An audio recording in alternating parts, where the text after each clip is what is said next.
Meus queridos, mais um vídeo respondendo dúvidas interessantes. O Alessandro Santana perguntou assim, ó: professor, notei que algumas perguntas quando feitas no present perfect soam em dois tempos diferentes. Exemplo, she has gone to France, ela foi para a França. E I have been working here for 6 years. Eu trabalho aqui há 6 anos. Nesses exemplos que citei, por que ao traduzir as frases soa com essa diferença, né? Ela foi e eu trabalho. O que acontece? Aí ele pergunta aqui, tem a ver com o fato de ter o been antes do verbo que também está no particípio? Não tem, Alessandro, porque o verbo não está no particípio. O correto é LG. Eu sei que você escreveu de outro jeito, mas aquela forma não existe. É essa aqui. Então não tem a ver com isso, tá? O que acontece é o seguinte, deixa eu só largar o meu celular. O que acontece é o seguinte, esse é um problema de tradução. E a gente não pode, na verdade, como que diz? Tomar para o inglês um problema da tradução para o português. Porque se você for traduzir isso para outras línguas, cada uma dessas línguas vai ter os seus problemas. Então, assim, não é muito produtivo pensar desse jeito. Você tem que pensar assim, ó. O que quer dizer é o seguinte, quando você escreve aqui, she has gone to France, você não tem que pensar na tradução, ela foi para a França. Você tem que pensar na mensagem que está sendo transmitida. Ela está na França agora. E aqui é a mesma coisa. I have been working here for 6 years.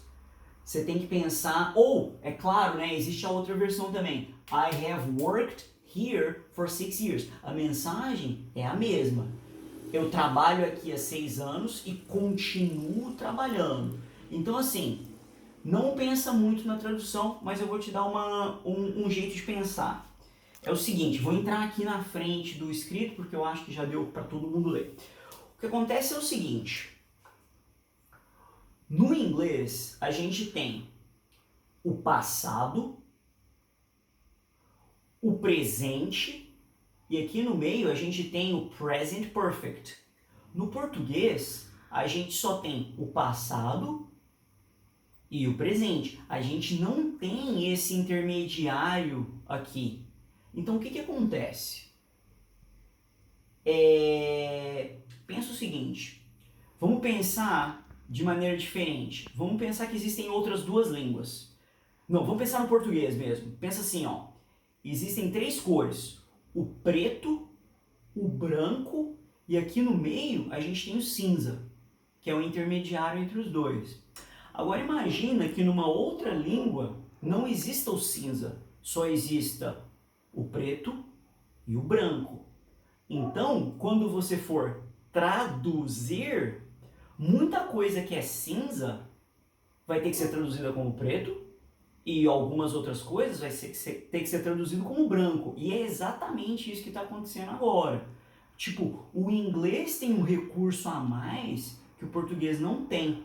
Então, cabe a nós, cabe a pessoa que vai traduzir, dizer se é passado ou se é presente. Mas, na verdade, não é uma questão de ser passado ou ser presente. É simplesmente uma questão de tratar de um elemento que não existe na língua portuguesa. Então, assim, o que acontece?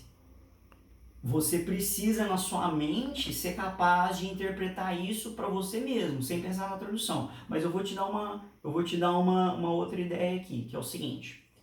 Vamos pensar em outras duas frases. Eu vou apagar a lousa, minha esposa vai dar um pause que ela já está com um pouco de...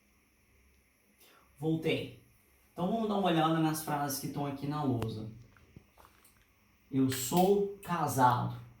Perfeito. Essa aqui ninguém erra, tá? Mas o que acontece?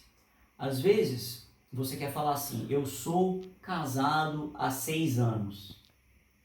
E aí muita gente, isso aqui é um erro bem comum, muita gente vai fazer essa versão aqui, ó. I am married for 6 years. Mas essa versão aqui não existe no inglês. Isso aqui não tá certo. Isso é uma americanização do português que a gente fala. Porque no português tá certo você falar eu sou casado há 6 anos. O que que acontece? E no inglês, a gente só pode usar o presente para falar de coisas que são rotinas. Rotinas, hábitos ou estados atuais. Então você pode falar, eu sou casado agora, então aqui você pode falar, eu sou casado, I am married, tá certinho.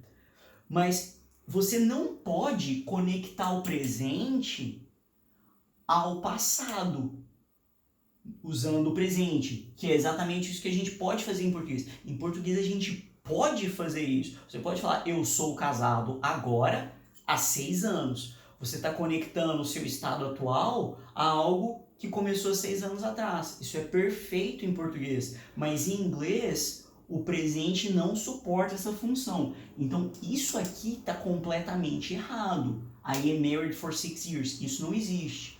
Em inglês, para executar essa função de conectar o presente ao passado, a gente usa o present perfect, que é essa versão aqui. I've been married for 6 years. É essa que tá certa, tá bom? E aí é por isso que dá esse tilt na tradução. Porque o nosso presente tem 2 funções e a do inglês só tem 1. E para a segunda função do presente do português, você precisa usar o present perfect em inglês. Tudo bem? Espero que tenha sido esclarecedor. Thank you very much. See you next class. Bye bye.